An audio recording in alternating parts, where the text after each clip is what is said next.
Salam sejahtera kepada barisan panel hakim yang arif lagi bijaksana, guru-guru dan rekan-rekan sekalian. Saya Elvena dari SK Pinawantai Kudat akan menyampaikan sebuah cerita yang bertajuk Mandikan Aku Bonda. Rani, seorang pelajar yang cemerlang. Sejak masuk kampus, sikap dan konsep dirinya sudah jelas, meraih yang terbaik di bidang akademi maupun profesion yang akan diceburinya. Ketika university menghantar mahasiswa untuk belajar di Belanda, Rani termasuk salah satunya. Berikutnya, Rani mendapat suami yang sama-sama berprestasi meski berbeza profesion.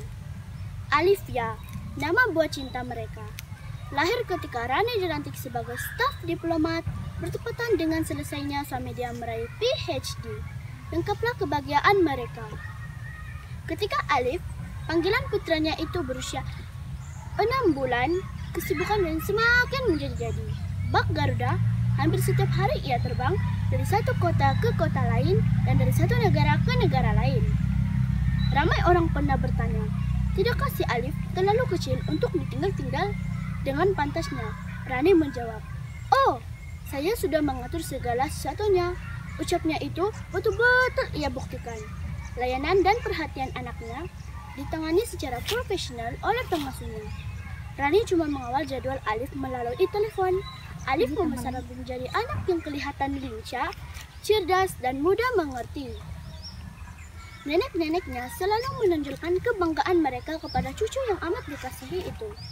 Tentang kehebatan ibu bapaknya, tentang jabatan dan nama besar, tentang kekerapan menaiki pesawat dan uang yang banyak. Contohilah ayah bonda Alif.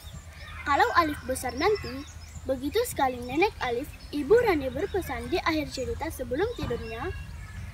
Meskipun ibu bapaknya kerap pulang lewat, jarang sekali Alif merungut. Bahkan, kata Rani, Alif menyambut kedatangannya dengan penuh ceria.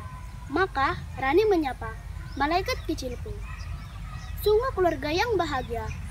Meskipun ibu bapaknya sangat sibuk, Alif tetap membesar dengan penuh cinta. Kini, Alif sudah berusia 6 tahun. Suatu hari, sebelum Rani berangkat ke pejabatnya, entah mengapa Alif menolak dimandikan pengasuhnya. "Alif ingin bonda mandikan," ujarnya penuh harapan. Serba salah saja Rani, yang setiap waktu detiknya sangat berharga. Gusar, dia menolak permintaan Alif sambil terus berdandan dan mempersiapkan keperluan pejabatnya. Suaminya pun turut bujuk Alif agar mau mandi dengan maksimen pengasuhnya. Alif mengerti dan menurut, meskipun wajahnya berkerut. Peristiwa ini berulang sampai hampir seminggu.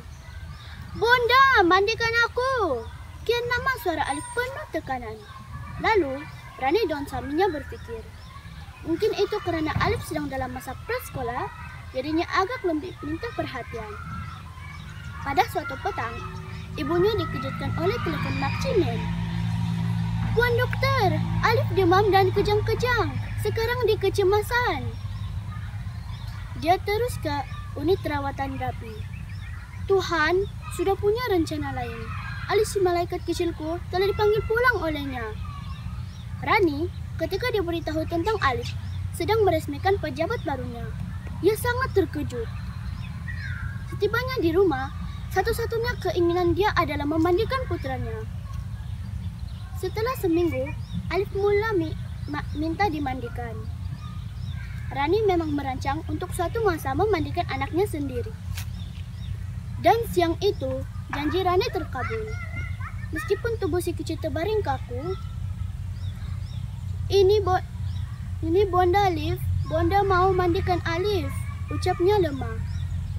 Tiba-tiba Rani berlutut. "Aku ibunya!" teriaknya seperti histeria, lalu meraung hebat. Rani menangis, lebih-lebih lagi tangisan yang meledak. "Ini bonda Alif, bonda mau mandikan Alif. Beri kesempatan bonda sekali saja Alif, sekali saja Alif." Air matanya memanjiri tanah merah yang menaungi jasad Alif. Namun, nasi sudah menjadi bubur. Sel tidak lagi dapat menolongnya. Hal yang nampaknya mudah, seringkali menimbulkan sesal dan kehilangan yang amat sangat. Oleh itu, sayangilah orang tersayang Anda. sebelum terlambat. Sekian, terima kasih.